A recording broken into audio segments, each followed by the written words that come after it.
ભાવનગર જિલ્લામાં છેલ્લા 11 મહિનામાં એટલે આશરે 330 દિવસમાં જીએસટીને કૌભાંડને લગતી અલગ અલગ 5 ફરિયાદ દાખલ કરવામાં આવેલી છે। એમાં પાલિતાણા ટાઉનથી શરૂ કરી નીલમબાગ સુધી ફરિયાદ દાખલ થયેલી છે। ફેબ્રુઆરીના 11 તારીખથી લઈ 2024ના જાન્યુઆરીના 12 તારીખ સુધીના 11 મહિનામાં આ અલગ અલગ જીએસટી કૌભાંડને લગતી ફરિયાદ દાખલ કરવામાં આવેલી છે।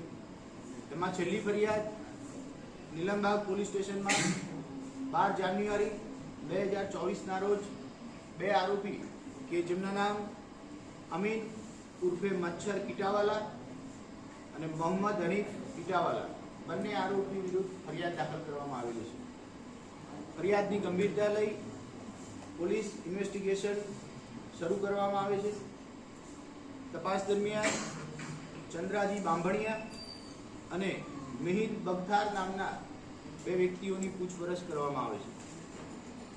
પૂછપરછ દરમિયાન પોલીસ એ નિષ્કર્ષ ઉપર આવે છે કે આની અગાઉ ભાવનગર રેન્જમાં પડતા તમામ જિલ્લાઓમાં જે અલગ અલગ જીએસટીને લગતી ફરિયાદ દાખલ કરવામાં આવેલી છે એમાં આરોપી સમાન હોવાની શક્યતાઓ છે।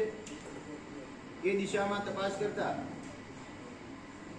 કુલ 20 આરોપી એવા મળી આવેલા કે જે 2 કે તેથી વધુ ગુનાઓમાં ચાર્જશીટમાં જેનું કોગ્નિઝન્સ લીધેલું હોય। આ 20 આરોપીઓ વિરુદ્ધ નીલમબાગના ગુનામાં ગુજસી ટોક એડ કરવા માટે થઈ કોર્ટની મંજૂરી મેળવવામાં આવે છે। મંજૂરી મેળવી ગુજસી ટોક 20 આરોપીઓ વિરુદ્ધ દાખલ કરવામાં આવે છે। આ ગુનામાં 14 આરોપીની અત્યાર સુધી ધરપકડ કરી લેવામાં આવેલ છે। 14 આરોપીઓના 7 માર્ચ 2024 સુધી પોલીસ રિમાન્ડ પૂછપરછ માટે આપવામાં આવેલા છે।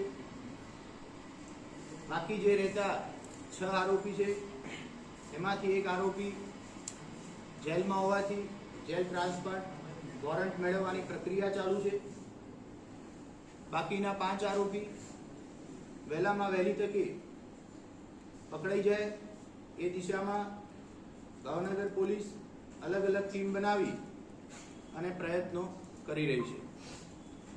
સમગ્ર આ તમામ ગુનાઓમાં જે આર્થિક ગેરરીતિ કરવામાં આવેલી છે પોલીસ એ દિશામાં પણ તપાસ કરી રહી છે કે આવડા મોટા કૌભાંડમાં આ જે આર્થિક દુરુપયોગ કરવામાં આવેલ છે ક્યાંક એનો ઉપયોગ દેશની એકતા અને સલામતી જોખમાં એ દિશામાં તો નથી થઈ રહ્યો ને। આ ફંડ કોઈ પણ રીતે ટેરરિસ્ટ એક્ટિવિટી કે સમાજની ઇન્ટરનલ સલામતી અને એકતા જોખમાં એવી કોઈ દિશામાં વપરાઈ શકે કેમ પોલીસ સતત એ દિશામાં ચિંતાશીલ છે અને એ દિશામાં તપાસ કરી રહી છે।